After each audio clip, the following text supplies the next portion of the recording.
है दोस्तों, आज मैं अपने एक और कहानी लेके आई हूँ आप लोगों के समक्ष।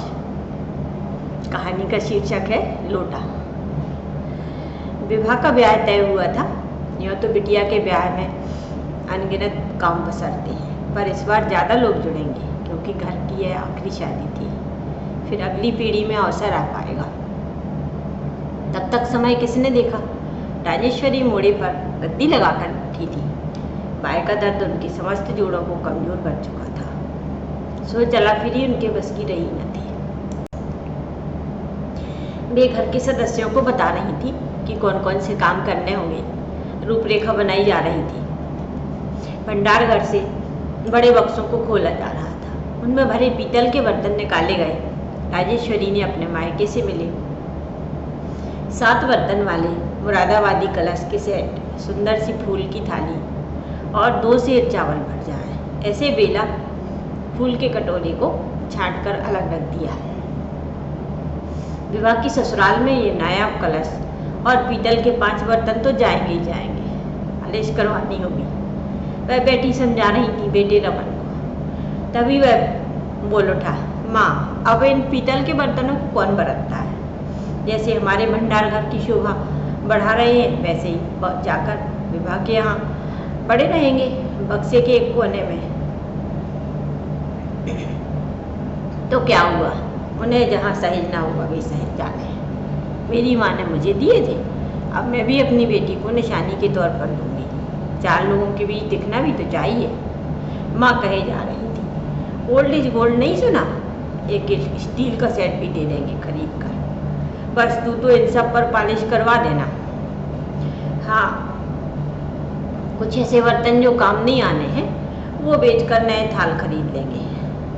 माँ ने माई की मदद से बर्तन निकलवाने और ढेर लगवाने शुरू कर दिए। माँ की तबीयत खराब रहती थी, इसलिए रमन ने गांव से माई को बुलवा लिया था, महीने 2 महीने के लिए। गरीब निसंतान माई गांव के घर से कुछ दूर झोपड़ी डालकर रहती थी। जब उन्होंने सुना कि बुलाया है तो एक झोला में 2 धोतियाँ, गंगा तेल, एक घिसी हुई साबुन की टिकिया लेकर हाजिर हो गई। एक थाली, एक पतीली, बाल्टी, चमचा, तस्तरी जैसी अपनी नायाब गृहस्थी समेट कर पड़ोस की रज्जो बहू के यहाँ रखाई, ताकि कोई झोपड़ी में घुसकर चोरी न कर ले जाए। बर्तन निकालते हुए वह भारी नक्काशीदार लोटा भी निकल आया। ये इतना सुंदर लोटा कहाँ से आया माँ? विवाह पूछने लगी। विवाह के पूछने पर यादों की पोटली खुल चुकी थी।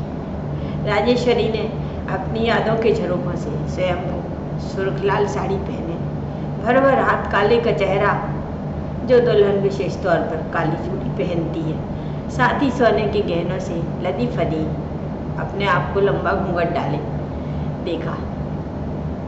बेटा, ये लोटा तो मेरी बुआ ने मुझे मेरे ब्याह पर सौगात में दिया था।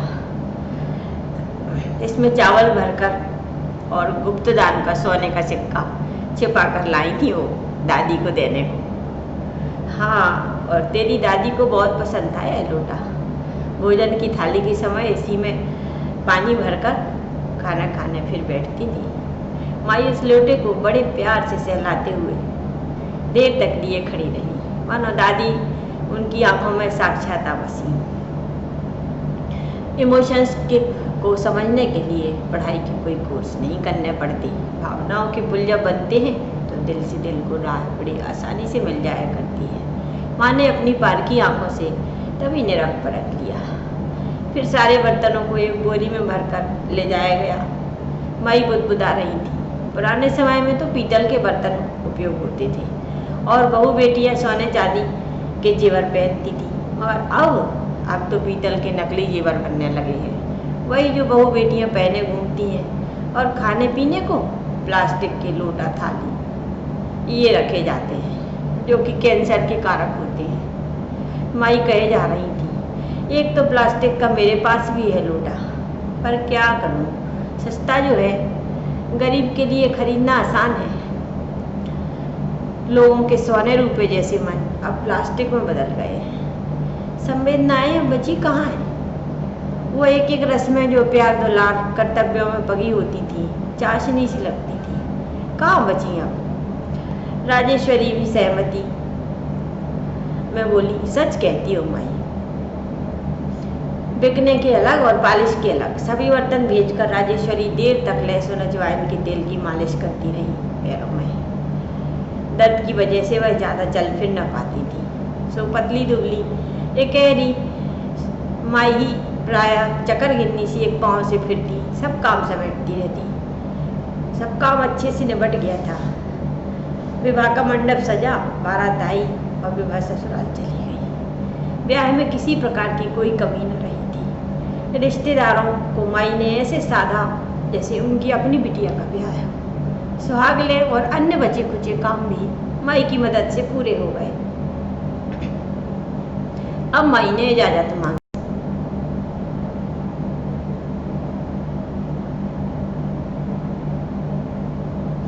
भरे पूरे परिवार को अपना मानकर इतने दिन रहती आई। माई को भी जाते हुए अच्छा न लग रहा था, मगर जाना तो था, कितने दिन रह सकती थी। माँ ने मनाया था, माई यहीं रह जाओ, ये घर भी तो तुम्हारा ही है। रह तो जाऊं, मगर मेरी झोपड़ी सूनी हो जाएगी। राजेश्वरी के प्रस्ताव पर माई की मुखमुद्रा बेचैनी, परेशानी, असमंजस और संकोच के आते जाते रंग बिखरने लगे। उनके उड़े उड़े से मुख पर बदली किया के कारण आती जाती धूप छाँव जैसे छूकर निकल जाने लगी। माई राजी न हुई। दरअसल उनकी खुददारी आड़े आ रही थी। भारी बीमारी भी तो होगी कभी, ऐसे कैसे सदा के लिए किसी के घर में रह सकती है। कौन सेवा करेगा। अपने खूंटे की हानि अलग होती है। फिर मुश्किल से बोली, जिस काम के लिए आई थी वह तो संपन्न हुआ, जब बुलाओगे फिर आ जाऊंगी। अच्छा माई, जैसा तुम्हारा मन आ जाया करना, जब तुम्हारा मन करे। इस घर के द्वार तुम्हारे लिए सदा खुले हुए हैं। अब माई ने खुशी से सहमति दी थी। विदाई में माँ ने बायना किनारे वाली धोतियों का जोड़ा जो माई ने पसंद किया था, मिठाई के डब्बे, 7 रुपयों का लिफाफा उनके हाथों में रखा और पूछा, माई खुश तो हो ना। माई भी भावुक हो उठी। ऐसा तो कोई अपना भी न पूछे। वे नम हो आई आंखें पहुँचने लगी। तुमने इतनी इज्जत दी बहू, बुढ़ापे में इससे ज़्यादा क्या मिलेगा मुझे। आज अपनी संतान होती तो क्या पता यह मान मुझे दे भी पाती या नहीं। माई अभी ये और रह गया है, विवाह के हाथ की विदाई की निशानी, इसे संभाल लेना। माँ वही अपने हाथ में नक्काशीदार पीतल का लोटा लिए खड़ी थी। अरे इसको रखा नहीं? माई हैरान सी झिलमिलाती इंद्रधनुषी मुस्कान से पूछ रही थी। नहीं, इसको कैसे रख सकती थी? इसे तो किसी अपने के पास भेजना था, निशानी के रूप में। अम्मा नहीं है तो क्या हुआ, अब से आप प्लास्टिक के नहीं, इसी लोटे में पानी भरकर पिया करना। माई के हृदय से भर भर आशीष झरने लगी थी। अच्छी भावनाओं को, स्नेह के दरिया को दिल से दिल तक राह मिल ही जाती है।